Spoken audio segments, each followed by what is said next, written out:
నిన్న social media అంతా కూడా చాలా బిజీగా ఉంది. ప్రవస్థి అనే singer, my dear sister, she has come up with one video. తను పాడుతూ తీయగాలో ఏం ఫీల్ అయింది అని ఒక వీడియో పెట్టింది.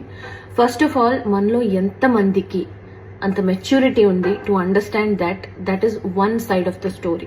ఏ స్టోరీకైనా టూ సైడ్స్ ఉంటాయి. అండ్ ఆ సెకండ్ సైడ్ అనేది మనం చూడకుండా, అసలు అటు టచ్ కూడా చేయకుండా, ఇష్టం వచ్చినట్టు మనకు తగ్గినట్టు మనం రాసేసుకుని యూట్యూబ్ ఛానల్స్ లో తన వీడియో ఎక్స్ప్రెస్ చేసి ఒక వీడియో పెడితే 100 వీడియోలు అవుట్ ఆఫ్ ప్రపోర్షన్ వెళ్ళి ఇష్టం వచ్చినట్టు రాసుకుని తన ప్రమేయం లేకుండా కూడా చాలా థంబ్నెయిల్స్ అవి ఇవి పెట్టి చేస్తున్నారు. How fair is this? Point number 1. చాలా ఇయర్స్ ఆఫ్ ఎక్స్పీరియన్స్ కావాలి to understand how industry works, how opportunities work, how things work, how the world works. ఇవన్నీ తెలుసుకోవడానికి చాలా ఎక్స్పీరియన్స్ కావాలి. ఇనీషియల్ స్టేజెస్ లో అసలు ఏమీ ఫేస్ చేయకుండా పైకి వచ్చేసిన వాళ్ళు ఎవరున్నారు, ఎంతమంది ఉన్నారు అనేది నాకు తెలియదు. Because every great story that I have heard of every great musician or singer or anybody has always started with hardships. వాళ్ళు కష్టపడి, కింద పడి, మీద పడి, అంత గోత్రు అయ్యే పైకి వచ్చిన వాళ్ళు. Nobody is an exception. అందరూ కష్టపడి పైకి వచ్చిన వాళ్లే. అందరూ they have gone through so many hardships in the beginning of their stages, including the judges that she has mentioned in the video. వాళ్ళు కూడా పైకి వచ్చిన వాళ్లే నిల్చున్నారు గట్టిగా, అన్నిటి త్రూగా. వాళ్ళ ఎక్స్పీరియన్స్, వాళ్ళ టాలెంట్, వాళ్ళ క్రియేటివిటీ, ఇవన్నీ కూడా మనం చూసి ఇన్స్పైర్ అయి పెరిగిన వాళ్ళం. Taking out names like that because you had one experience with them in one show, I don't think it is right. I personally feel it is not right because in a way you are disrespecting the industry that you are working in. So reality show ki vellala vadda anedi it's a personal choice. Inka favoritism విషయానికి వస్తే, నేను నాకెవరైనా call చేసి నాకు ఒక male singer కావాలండి షోకి, మీతో పాటు ఒక యాంకర్ కావాలండి అంటే, నేను డెఫినెట్లీ నాకు క్లోజ్ అయ్యి నాకు ఫ్రెండ్స్ ఎవరైనా ఉంటే నేను వాళ్ళని మాత్రమే రిఫర్ చేస్తాను. I will not go for anybody beyond that. మీరే చూసుకోండి అని చెప్తాను. ఎందుకు అంటే, as humans we have relevance with those people because మనకు ఒక చిన్న జర్నీ ఉంది అండ్ అందులోంచి ఒక చనువు వస్తుంది. ఈజీగా అవుట్పుట్ చాలా బాగా వస్తుంది when we collaborate with people we know అనే ఒక దీంతో మనం ఫేవరెటిజం చూపిస్తాం తెలియకుండా. That has nothing to do with personal targets. ఒక ఎగ్జాంపుల్ చెప్తాను. 2017-18 ఆ టైంలో నేను కీరవాణి సార్కి ఒక కంపోజింగ్ కోసం వెళ్ళాను. ఫస్ట్ టైం అనమాట వెళ్ళటము. అది ఓవర్వెల్మ్ అయిపోయాను, భయపడ్డానో నాకు తెలియదు, కానీ I have not given my best. I knew I could do better, కానీ నేను నా బెస్ట్ ఇవ్వలేదు. అండ్ సార్కి ఏదైతే అవుట్పుట్ హీ వాజ్ ఎక్స్పెక్టింగ్ ఒక సాంగ్లో, అది నేను ఇవ్వలేకపోయాను. 5-6 ఇయర్స్ వరకు మళ్ళీ నన్ను పిలవలేదు. నేను కూడా డిసప్పాయింట్ అయ్యాను, చాలా డిసప్పాయింట్ అయ్యాను. ఎందుకు అసలు ఒక 2-3 ఛాన్సెస్ ఇవ్వచ్చు కదా నాకు అని నేను కూడా చాలా డిసప్పాయింట్ అయ్యాను. But I didn't give up.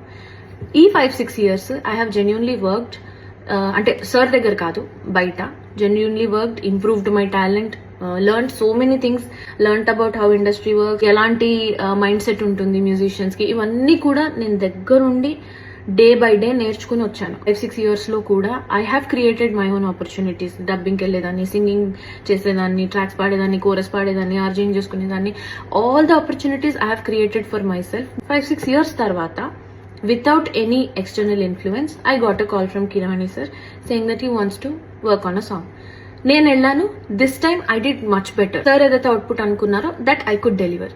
As simple as that. నాకు అర్థమైంది నా ఎక్స్పీరియన్స్ లో ఏంటి అంటే, తెలియకుండా వీ ఓవర్సీ థింగ్స్. అంటే అమ్మో అని ఒక పెద్ద ఇది ఇచ్చేసుకుంటాం థింగ్స్ కి, బట్ అక్కడ అంత ఉండదు. Especially at times like this we should calm down and look at the bigger picture here, because it is never about people, it is about art, it is about music, it is about output. ఇవి పెద్ద విషయాలు మనకంటే కూడా. So దాన్ని అలా చూసినప్పుడే as artists I think we will enjoy this journey. ఇప్పుడు అనిపించింది 5-6 ఇయర్స్ తర్వాత నన్ను ఎందుకు పిలిచారు out of the blue moon అంటే, బికాస్ నా సైడ్ నుంచి, నా పర్స్పెక్టివ్ నుంచి ఆలోచిస్తే, because I didn't give up. And also నా వర్క్ ఏదైతే చేశానో అది ప్యూరెస్ట్ ఇంటెన్షన్స్ తో చేశాను. I have never expected anything out of anybody's association. Sure, every singer goes through something or the other. And also overall గా మన చుట్టూ, singer పక్కన పెట్టండి, మ్యూజిషియన్ పక్కన పెట్టండి, ఓవరాల్ గా మన చుట్టూ ఇంతమంది ఉన్నారు కదా, ఇంతమందిలో ఎంతమంది హ్యాపీగా ఉన్నారు, ఎంతమంది స్ట్రెస్ గో త్రూ అవుతున్నారు.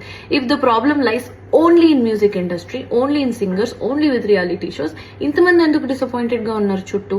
Because it is happening everywhere. ఈ మెంటల్ హెల్త్ అవేర్నెస్ లేకపోవటం అనే ఒక కాన్సెప్ట్ ఏదైతే ఉందో ఇట్ ఈస్ హ్యాపెనింగ్ ఎవ్రీవేర్. అందుకే when you are aware of what you are going through, what you want in life, what you want to prioritize in your life, ఇవన్నీ తెలిసినప్పుడు I don't think you have the need to say something else to somebody else. Be honest, అందరు singers survival mode లోనే ఉన్నాం. ఎందుకంటే thousands of singers ఉన్నారు ఇప్పుడు, అందరూ బాగా పాడేవాళ్లే. థౌజండ్స్ ఆఫ్ సింగర్స్ ఉన్నారు, కానీ సంవత్సరానికి ఒక్కొక్క మ్యూజిక్ డైరెక్టర్ మహా అంటే 9 to 10 మూవీస్ చేస్తారు. ఆ 9 to 10 మూవీస్ లో 1000 మెంబర్స్ ని ఎలా అకామిడేట్ చేస్తారు?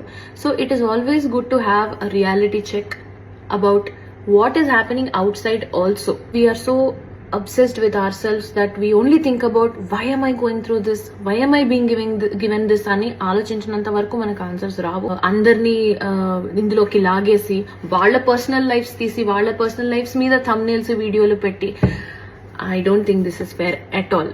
సో మీరు కూడా as audience, I think it is your responsibility also to pick your content. Understand that there are always two sides to the story and not just one. In the name of being bold, dragging names and just randomly saying things about them anedi not correct. If you have two people in the conversation, that is okay, you can talk, meer maatladochu vallu maatladochu, but when you are giving a one sided explanation on Instagram or social media, I think it is unfair to just randomly drag people and their names, especially when they are such legends and they have done so much work in the industry. Vaalla paatalu lekunda it is definitely incomplete. The industry is definitely incomplete.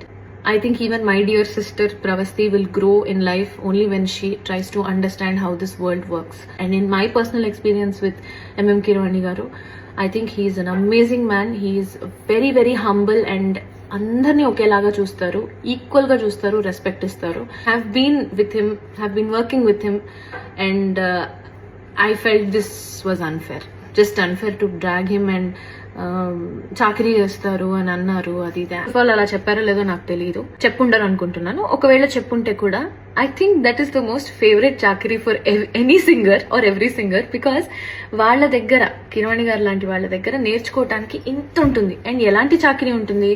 Notations ఇస్తే స్వరాలు రాసుకోవటం, చాలా కష్టపడి నేర్చుకోవటం, స్టూడియోకి వెళ్ళి పాడటం, ఒకసారి బాగాలేదంటే మళ్ళీ అవుట్పుట్ బాగా వచ్చే వరకు పాడటం, ఇదంతా చాకరీయే కదా మరి. సో ఈ చాకరీ చేయడానికి ఏ సింగర్కి ఇష్టం ఉండదు? అందరికీ ఇష్టం ఉంటుంది. Because when you have an opportunity to learn so much from an amazing legend that is easily accessible to you. అసలు people forget the fact that he is easily accessible to you. అలాంటి person దగ్గర చాకరీ చేయడానికి నామోషి ఏంటి నాకు తెలియదు. If it is this kind of చాకరీ that I'm talking about. I think I've spoken enough. Thank you guys. Thank you so much.